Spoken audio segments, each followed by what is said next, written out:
Uni Soviet merupakan gabungan dari Eropa Timur, Asia Utara, dan Asia Tengah yang menjadikannya sebagai negara dengan wilayah terluas di dunia.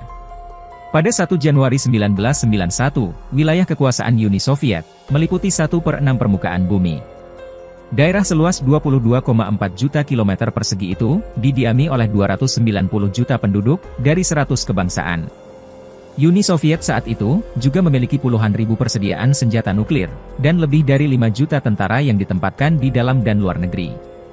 Pakta Warsawa 1955–1991, yaitu perjanjian pertahanan militer bersama antara Uni Soviet, Albania, Bulgaria, Cekoslovakia, Jerman Timur, Hungaria, Polandia, dan Rumania, turut mengukuhkan pengaruh Uni Soviet di kawasan timur Eropa.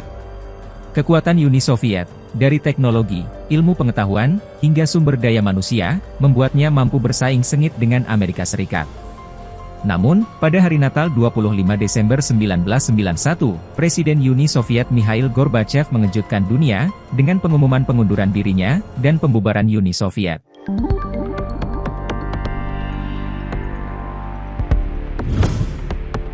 Pakta Warsawa merupakan aliansi militer negara-negara blok timur di Eropa Timur, yang bertujuan mengorganisasikan diri terhadap kemungkinan ancaman dari aliansi NATO. Pembentukan Pakta Warsawa dipicu oleh integrasi Jerman Barat ke dalam NATO melalui ratifikasi Perjanjian Paris. Pakta Warsawa dirancang oleh Nikita Khrushchev pada tahun 1955 dan ditandatangani di Warsawa pada 14 Mei 1955. Namun, pada tanggal 31 Maret tahun 1991, yang menjadi tahun runtuhnya Uni Soviet, pakta ini bubar secara tidak resmi. Kebubarannya diresmikan pada tanggal 1 Juli 1991.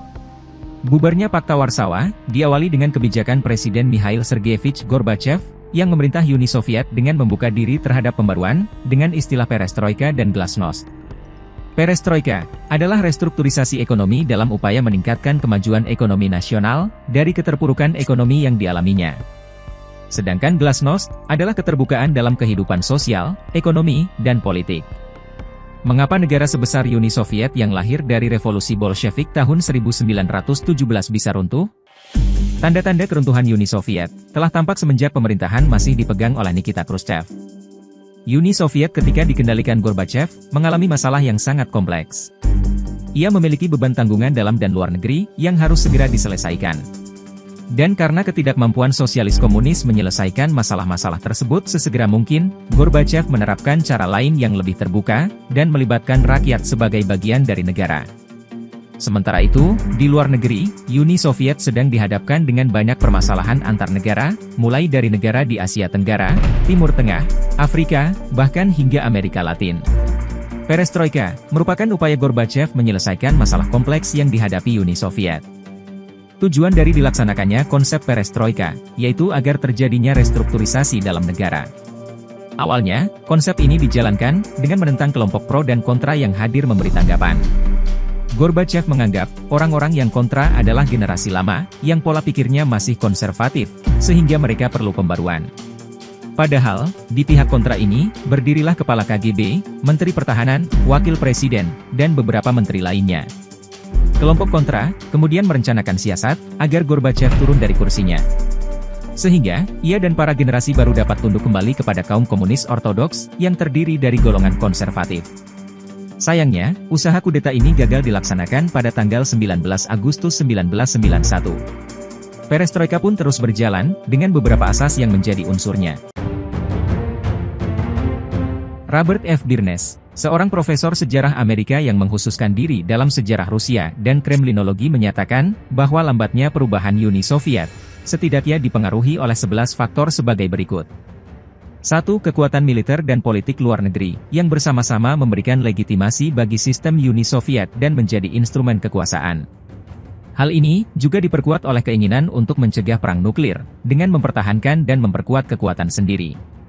Keunggulan militer dan politik luar negeri selalu ditekankan, karena Uni Soviet mendapat keuntungan dari campur tangan dan perluasan pengaruh. 2. Hambatan ideologis bagi perubahan internal.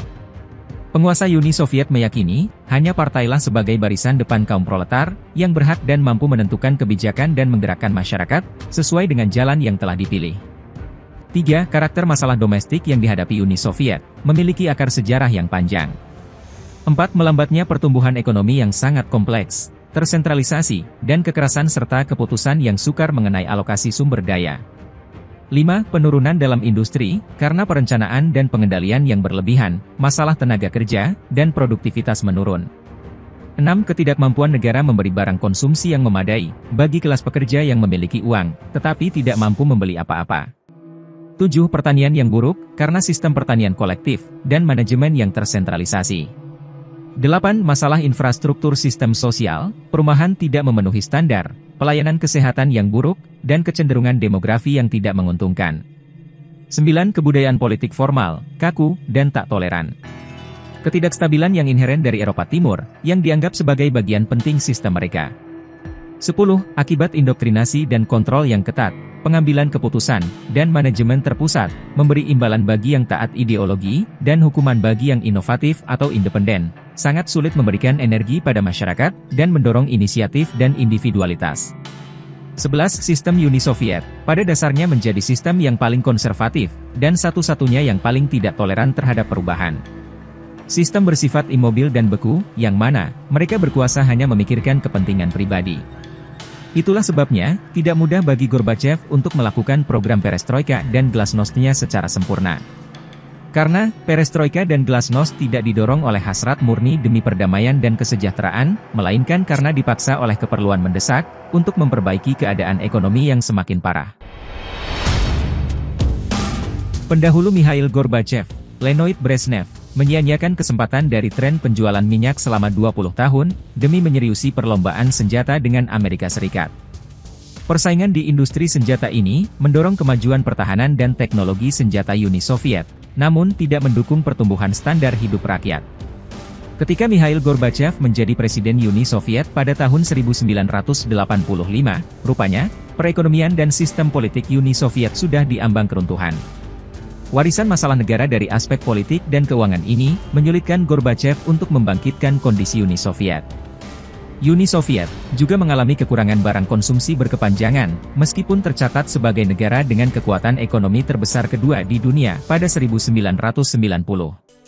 Di sisi lain, negara produsen minyak dan gas alam ini juga mengalami penurunan pemasukan karena terjunnya harga minyak. Agar rakyat tetap merasakan kenaikan upah, negara menambah pencetakan uang. Alhasil, Uni Soviet menderita inflasi. Setahun Gorbachev menjabat, terjadi ledakan di reaktor unit 4 pembangkit listrik Chernobyl, Pripyat, Ukraina zaman now. Ledakan dan kebakaran pada 26 April 1986 ini, juga menimbulkan bencana radioaktif setara 400 kali bom Hiroshima dan Nagasaki pada 1945. Baru tanggal 14 Mei, 18 hari setelah bencana, petugas negara dapat menangani kebocoran radioaktif di Chernobyl, yang disusul pengakuan pemerintah. Dampak radiasi radioaktif pasca ledakan uap dan api di Chernobyl saat itu, mulai dari kerusakan jaringan kulit, sel, dan organ tubuh, hingga kematian. Karena respons pada insiden tersebut, Uni Soviet kehilangan kepercayaan dari masyarakat dan mancanegara. Beberapa dekade kemudian, Gorbachev mengatakan dalam peringatan bencana Chernobyl, ketimbang kebijakan perestroika, Chernobyl mungkin adalah penyebab runtuhnya Uni Soviet sebenarnya 5 tahun kemudian. Kemudian dalam Perang Moskow 1979 sampai 1989, sekitar 15.000 tentara Uni Soviet tewas, dan ribuan terluka selama 10 tahun pendudukan di Afghanistan. Perang Moskow ini juga membuat lebih dari 1 juta warga Afghanistan tewas, dan lebih dari 4 juta orang mengungsi karena konflik. Para tentara Uni Soviet mengeluhkan konflik berkepanjangan ini, meskipun dibungkam pemerintah. Sebagian di antaranya merupakan tentara dari Asia Tengah, yang secara etnis dan agama justru lebih dekat dengan orang Afghanistan ketimbang Uni Soviet. Glasnost atau keterbukaan malah memicu masyarakat Uni Soviet untuk menjelajahi paham Barat, mulai dari konsep, gagasan, ide, hingga produknya. Pada tanggal 31 Januari 1990, McDonald's membuka restoran pertamanya di Moskow. Gambar lengkungan emas di lapangan Pushkin tampak seperti kemenangan kapitalisme Barat, dan pelanggan berbaris di sekitar blok untuk mencicipi Big Mac pertama mereka. Tapi, tampilan seperti itu tidak jarang di tahun-tahun terakhir Uni Soviet. Orang-orang Moskow mengantri sama panjangnya dengan koran-koran liberal edisi pagi. Glasnost atau keterbukaan, malah memicu masyarakat Uni Soviet untuk menjelajahi paham Barat, mulai dari konsep, gagasan, ide, hingga produknya. Dan warga Soviet sangat ingin menjelajahinya, baik itu dengan melahap esai tentang demokratisasi dari para filsuf politik terkemuka, atau mencelupkan kaki ke ekonomi pasar melalui gaya Barat dengan makanan cepat saji. Menguatnya masyarakat, dan runtuhnya kredibilitas pemerintah Uni Soviet tersebut, lantas turut menjadi bagian sejarah runtuhnya Uni Soviet. Gorbachev memutuskan untuk melepas kekuasaannya di tanggal 24 Agustus 1991, hanya beberapa hari setelah kegagalan kudeta. Dengan mundurnya Gorbachev dari kepemimpinannya, maka semakin meriahlah kehancuran Uni Soviet. Negara-negara bagian, yang semula masih mempersiapkan strategi matang untuk melakukan gerakan separatis, akhirnya mempercepat diri berpisah dengan Uni Soviet. Kebubaran Partai Komunis Uni Soviet, dan mundurnya Gorbachev dari sana, sudah sama dengan keruntuhan Uni Soviet. Partai besar ini, merupakan Uni Soviet itu sendiri. Ia yang mengawali berdirinya Uni Soviet, dan mengelola negara tersebut kurang dari seabad. Setelah turunnya Gorbachev, satu persatu negara bagian Uni Soviet melepaskan diri. Georgia, yang menjadi negara perdana pecahan Uni Soviet di tahun 1990, terus disusul jejaknya oleh negara bagian yang lain, hingga keruntuhan Uni Soviet, resmi dialami pada tanggal 31 Desember 1991. Dengan keruntuhan Uni Soviet sebagai negara komunis adidaya dunia, maka runtuh pula kekuasaan komunis internasional. Berarti, hal tersebut membuat Amerika Serikat memenangkan Perang Dingin yang sudah berakhir. Hak asasi manusia di seluruh negara bagian Uni Soviet yang dulu dikekang oleh pemerintah pun, sudah dihargai sepenuhnya.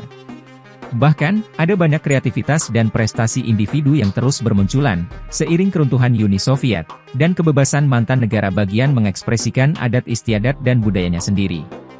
Keruntuhan Uni Soviet yang sangat dramatis, membuat beberapa negara komunis lain perlahan melemah. Tidak ada lagi negara besar, yang menjadi penyokong mereka menumbuhkan paham komunis di negaranya.